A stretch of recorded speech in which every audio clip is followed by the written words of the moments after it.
Assalamu alaikum wa rahmatullahi wa barakatuhu. Raiko min iloba ilo la diaspora africaine.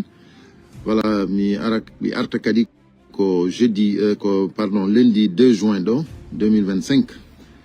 Voilà, mi hewtinama do audio mo sœur Aminata Bari wadi. Haray mi falan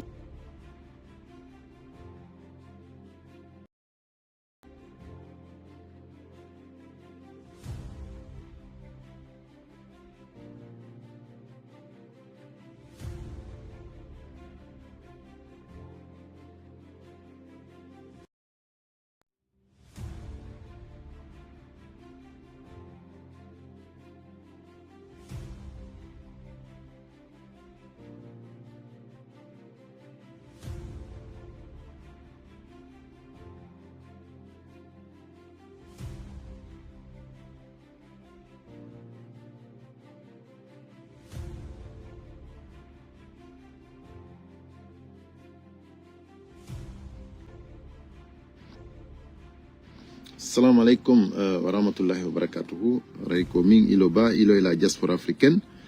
Voilà, mi arta kadi ko jeudi lundi 2 juin 2025.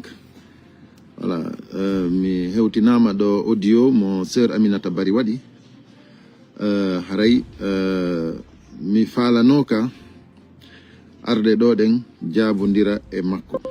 Mais hande non mi taw ko mami jaabo parce que imbe buyi minane no wowla be ronku famude o ziris jomede wontirdo Canada do wiyetedo Aminata Bari min tigi yewtereji buyi minani sakkitorunga hadi lawnu mi famali kono mi burti famude hande lagine fof no andi Mamadi Doumbouya e CNRD o be woni gollidude be fof hibe deddi lagine fof hibe habbiti be jiiɓay sariya leydi ndin be jiiɓa sariya kamɓe tigi mo ɓe waɗi on ɓe haɓɓiti ɓe ƴettay fenande ɓe watta goonga lagine fof aduna Allah fof no suti hay